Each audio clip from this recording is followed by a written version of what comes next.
I guess what was the triggering point to what I'm doing now is when my brother started studying architecture. My interest grew from either in trying to copy some of these structures on a computer or kind of inspired by drawing similar things. The more I looked at those images, the more I realized that I wasn't really interested in architecture. I mean, what those images really were in the real world, how those images came to exist. Rather, I was interested in the images themselves.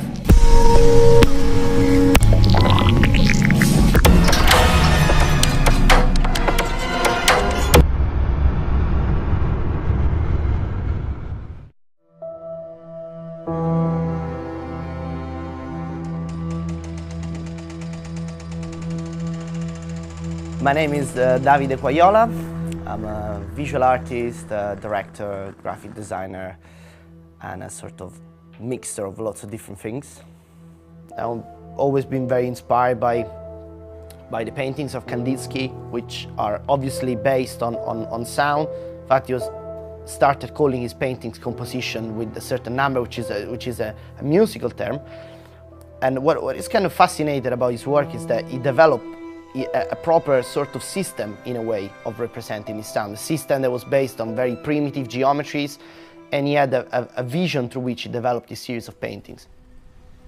It's this general vision, this general aesthetics that I'm very interested in, this kind of relationship between form, between space, and between geometry.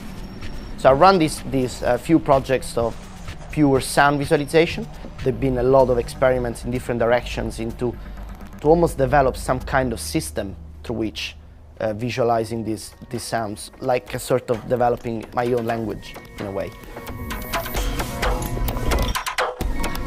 And every project is not just about making a specific film or a specific setup of an installation, but rather exploring a topic and then coming out with many different artworks, from prints to a linear film to maybe a multi-screen immersive installation of the same work.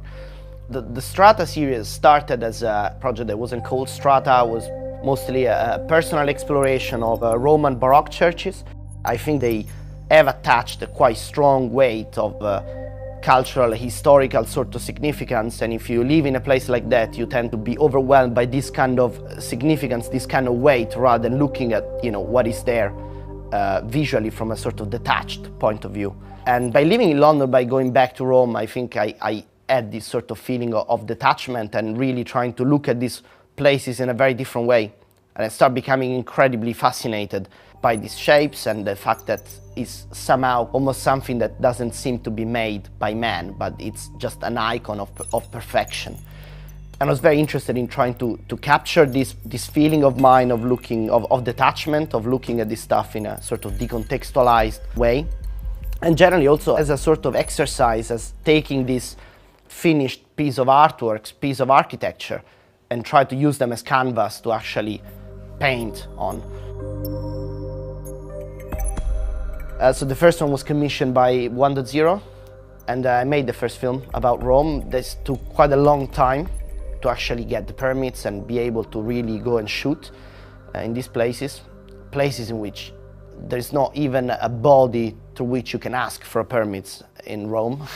So it's been kind of a challenge, and in the end we managed to get permits to go and shoot right inside the Vatican. Just kind of a powerful experience.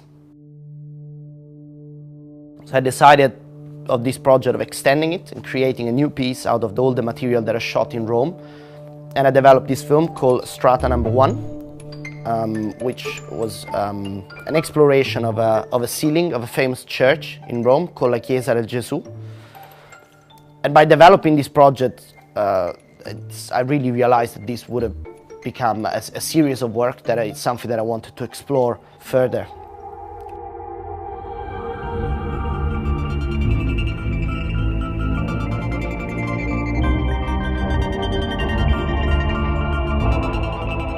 I've collaborated with many musicians and many sound designers, and I guess that the process is always quite different. Usually the sound in the Strata films comes afterwards, but with Mira Calix I had quite an interesting process in the sense that she gave me the music quite well in advance, and I'd been listening to this music directly in the locations, which were these cathedrals in Paris. So I was going around with this iPod, just listening to these tracks in the real space, trying to imagine, which one would work. So in the second strata, the actual edit, the actual films develops on a musical structure that was there since the beginning.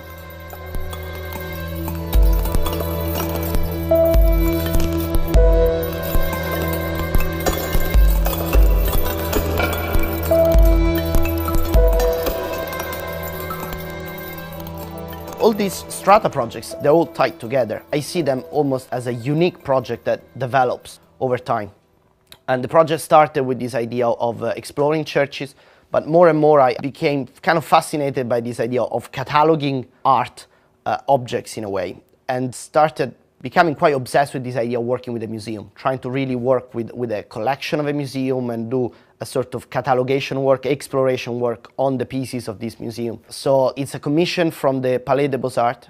It's a piece that explores the section of the Flemish painting collection that they have there, mostly focusing on some paintings from Rubens and Van Dyck, which I've done mostly in collaboration with a photographer called James Medcraft. And we've been developing some kind of techniques through which we do lots of HDR photography, and we tile them together. So some of these images are incredibly large, maybe more than 20,000 pixels by 20,000 pixels, very kind of large photographic base.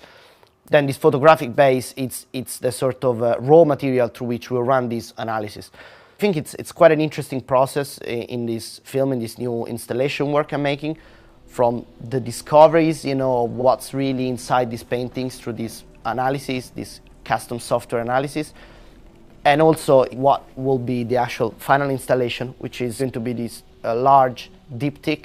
So these two large vertical objects of 6 meters high, and there will be a special kind of surround sound throughout the whole atrium of the museum that will describe what's going on. So this one on the left is from Las Meninas, from Velázquez, and this one is L'Immacolata Concezione of Tiepolo.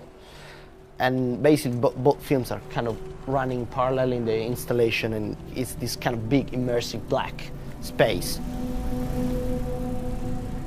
This custom software analyzes different features of an image and then choose to apply sort of clouds of points to these different layers of analysis. And these clouds of points are connected with a triangulation algorithm. And then for each one of these polygons found in this mesh, he also goes and analyzes what color is behind that, and he goes on an average of the pixels that are there. And we can turn on this kind of colored polygons. So these geometries that we generate in this software, which can be quite complex, of a few hundreds of thousands of polygons and points and so on, are exported from the software into different formats, into different files, also as a 3D mesh. This 3D mesh is then imported into some other 3D animation software through which it's animated and rendered. And I had quite a big render farm to do this. I think it's exactly 6 months now since I've done the shoot, still not finished. So it's been quite intense. It's kind of an interesting process in a way, because you take really something that is the symbol, the icon of perfection, something that is the finished piece of art that is hanging into a museum, which is one of the most important museums in Europe, and you actually take it as a starting point to create some new artworks, and then these new artworks, then goes back into the museum. Wherever the actual mesh is deforming itself, it is applying a certain material of a certain color. When it's not deforming, it's showing the original painting. So the film is really about this kind of dialogue of this sort of two-dimension, I mean, it's somehow imagining what could be behind the painting or what could be pushing out, and have this dialogue between these very, very different kind of entities that somehow share so much in common. It's kind of interesting, obviously, what is happening in the game industry, and this new, more and more powerful computers and graphics card that allows incredible visualizations. And I think we are already to a point in which stuff start to look quite photorealistic. And I think this is something that I'm really looking forward to, because it's quite important in my work to have some kind of realism behind these digital artifacts, these digital objects, you know, something that you can relate to as a tangible object. Now that it's really getting there to a point of becoming possible to do photorealistic stuff in real time, that's something very, very fascinating.